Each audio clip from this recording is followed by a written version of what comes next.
Hi, everybody. It's Dr. Bar, and today I'm going to discuss a really fun topic. I think we all might have gone through it. It's hangover.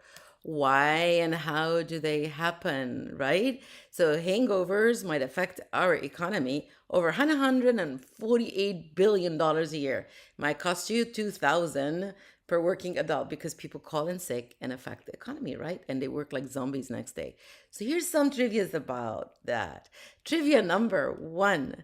So did you know that alcohol hits lighter people harder? So if you're 110 pounds person, you will feel the zero point zero 0.04 blood level buzz like if you drink one drink, while 220-pound person barely notice that. Your body water dilutes your alcohol, so heavier folks handle it more.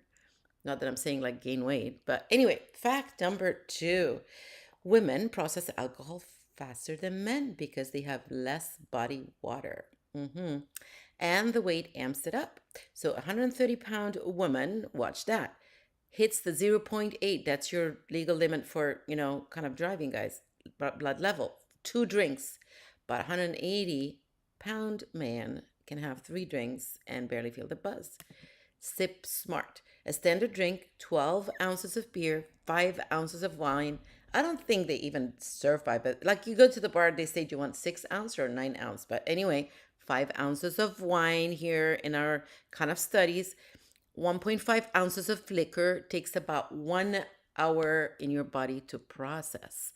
So for a 120-pound person, two drinks in 1 hour hits your zero point 0.8 blood level. That's the driving kind of limit, right, on your blood levels. So over 200 pounds may take up to four drinks. Not that I'm saying take four, right?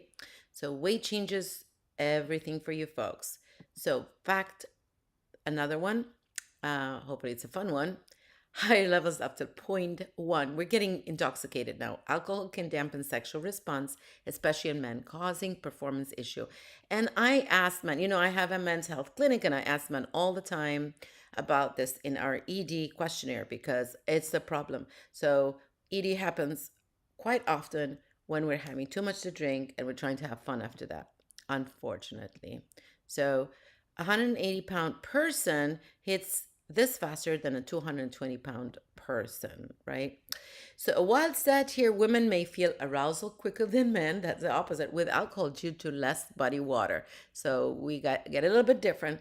However, a 100-pound woman at zero point zero 0.05 might feel bold, but over zero point 0.1, it's a buzz killer for everybody. So sip slow, right? Mythbuster number, I don't know, 3 or 4. You think that coffee is going to clear you or sober you up? No, it's only time. So that's very important. So if you have a drink, you need to spend the time to clear it up before you get up and try to drive. Uber better. 150-pound person might slur at point 0.1. We're talking like really bad. If you're finding somebody in slurring, that an accident is about to happen. While a 200 person just feel tipsy. So you know your limits, guys. This is important trivia. Go over it later. These are important levels. So let's go over symptoms. What are the symptoms of a hangover? So next day we feel fatigued, weakness, thirst, because your brain is shrinking, the headache, and it's pulling on the membrane. So you get that bursting headache. Muscle aches because we're getting electrolyte imbalanced. Nausea, vomiting. Somebody has hugged the toilet, vomiting, and then they can't, and their stomach is hurting. Can't keep it down, so trying to take a Advil or something, nothing stays. So unfortunately, throwing up is one. Decreased sleep, decreased REM, disturbance of sleep, depression, anxiety. Now we get into mood and symptoms that also affects the brain. That's why we're like zombies next day. Tremors, sweating, increased pulse, the blood pressure is high, your heart rate is high. All this is happening because there is dehydration. The main players here are very important. So let's talk about the main players that cause this problem. What are the main players that metabolize our alcohol in our body? So we need to learn these two.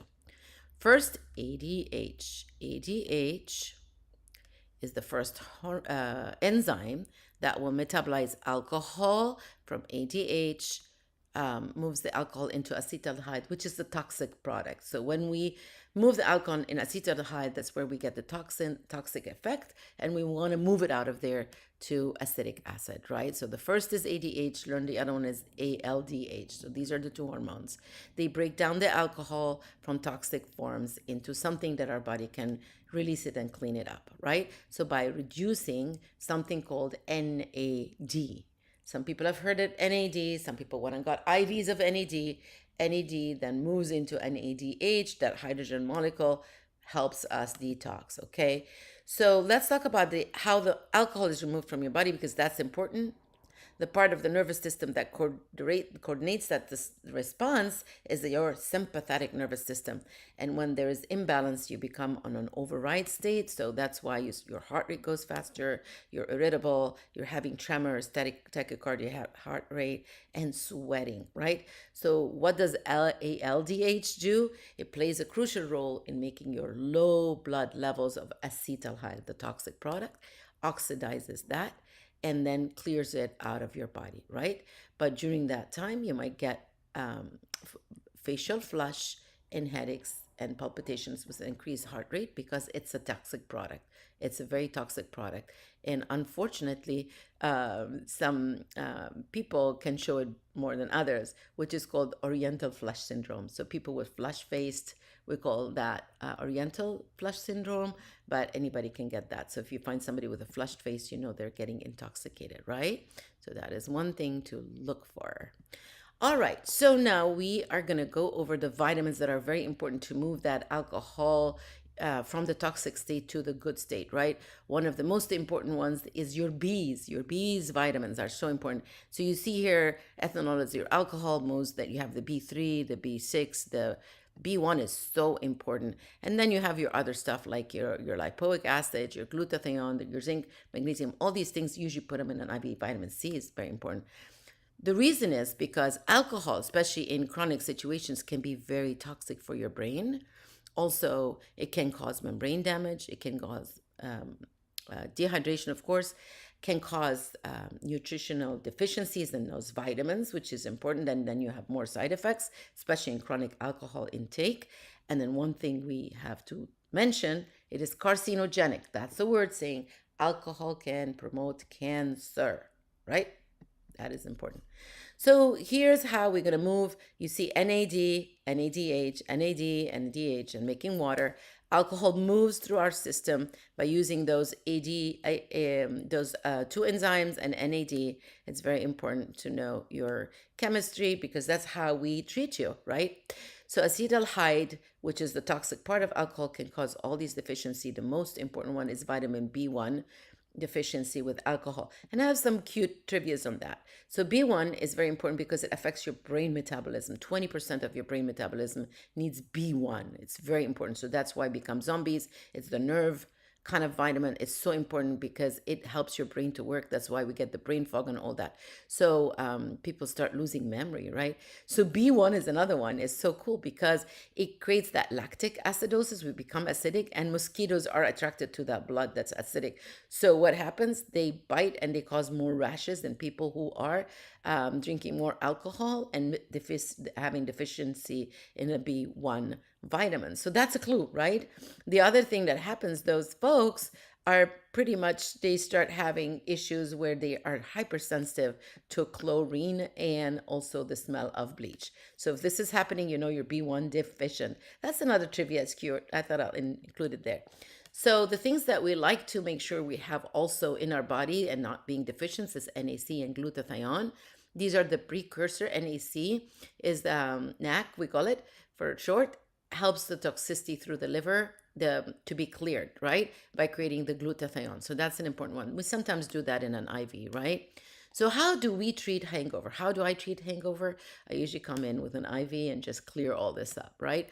I usually like to do those calming IVs. It's so important. We give them the glutathione or the NAC, which is the calming. It helps you kind of feel a little bit balanced first and calm you down. We add some magnesium, A lot of times we add vitamin C to that as well. We start by the calming and IV, right? And then we give the antiemetics as well, because antiemetics, the person is like now throwing up and can't keep things down. So we want to have that kind of improved. But my favorite one is Zofran. I usually add it in a bag as well, but sometimes we give it under the tongue. It's a little just kind of tablet. You put it and it dissolves on your tongue. Other alternatives that I like to give for people, because actually it can help their brain kind of process better, is Benadryl. And I usually like to just add it in another IV. For headaches, I like to use Toradol, which is like Advil in a bag almost. So it's not narcotic and it's not addictive. So we like to add this more fluid. We need more hydration, right? So these are my hangover therapies: hydration, adding all these things that are going to calm and improve your metabolic kind of pathways, because we talked about it. You're dehydrated, you're losing vitamins. And I love to give the glutathione as well, because it's going to help you detox fast. And NAD sometimes is something that we add after hydration, right? We need to go through the whole process. So drink responsibly, and please share with us your fun story about a hangover. Did you ever get a hangover? What is your fun trivia on a hangover? And then I just want to tell you, like 20 to 30% of the people are genetically immune to hangovers. Are you one of them? Share with us in your comments, please. Thank you so much. And I hope you enjoyed this topic. Please send me a comment down there. And then if you can subscribe, that would be cool. And maybe suggest some other topics that you like to see. All right. Thank you.